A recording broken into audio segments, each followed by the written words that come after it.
how to add bullet points to text on Wix. So I have in here this text onto my Wix. So I can click on this edit text right here in order to edit it down.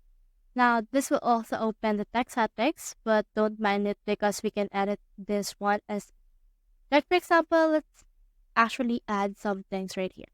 So if you want to add a bullet point, what you can do is you can click on the shift on your keyboard and click on 8. After you've done that, you can see in here an asterisk. So just head over and then click a space. And then on some cases, it will add in here a bullet point.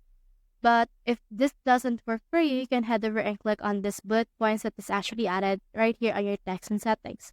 Click on this right here and then make sure to click on the bullet point instead of the number point and then add anything that you want for this case.